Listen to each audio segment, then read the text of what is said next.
So Troy, STEM. Of course, everyone knows the importance of it.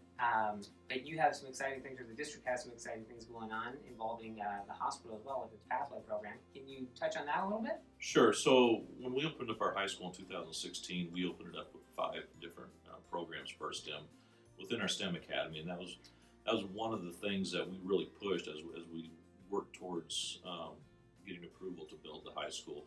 But we also knew that we needed to expand in other areas, like food sciences, culinary arts, getting into entrepreneurship, and then healthcare was one of the things that the kids identified. So we surveyed our high school students a couple years ago, and between 35 and 40% of our student body expressed interest in the healthcare industry. So we're excited to announce that starting next semester, we'll start that healthcare pathway.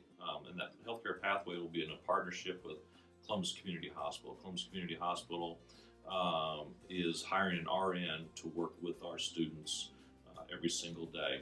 Part of that also is that we've engaged Lakeview Community Schools, and we've engaged Scota Central Catholic in the conversation of, because their students too are expressing interest in the healthcare industry. And so we're working in partnership with those 2 schools as well as the hospital.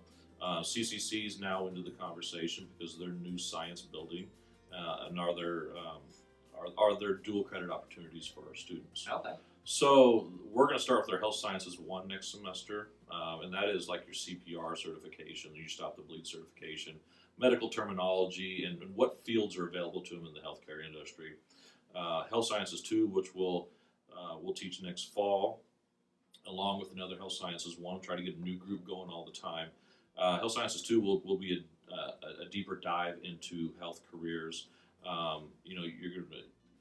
You're looking at anatomy, physiology, chemistry, biology, all of those things that are attached to that. And Health Sciences 2 is kind of the cream for bringing all those things together.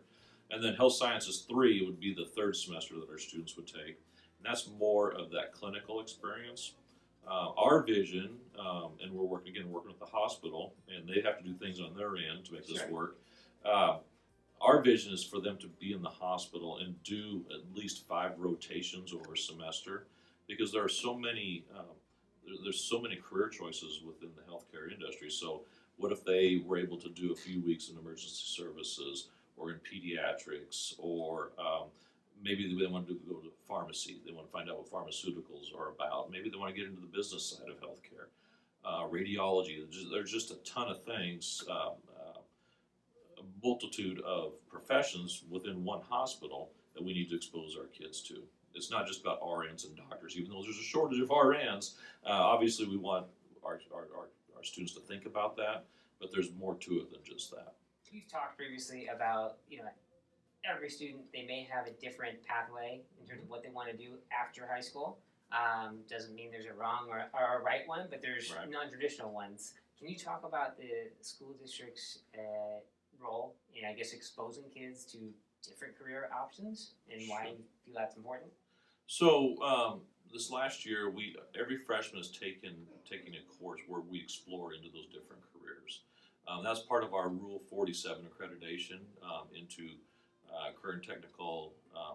It's into the Rule 47 Academy certification or accreditation.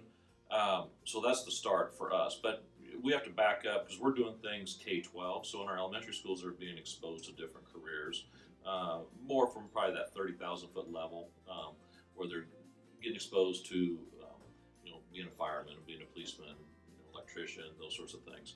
When we get to the middle school, now within our STEM program over there, they're getting engaged more in the engineering side of it.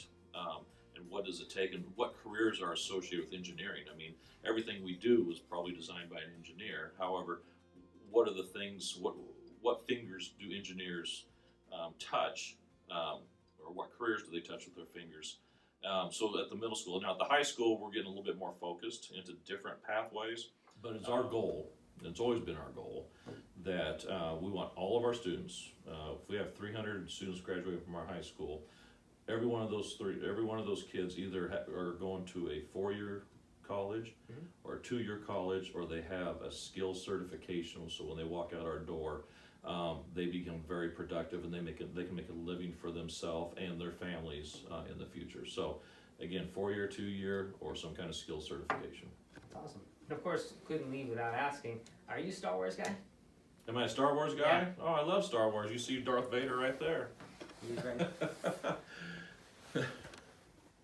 Honestly, I just did that to see if I could get you. Well, no, you know, the cool thing about that, I was, and my kids, my boys, who are 26 and my twins are 23, I was 12 years old when the first Star Wars came out.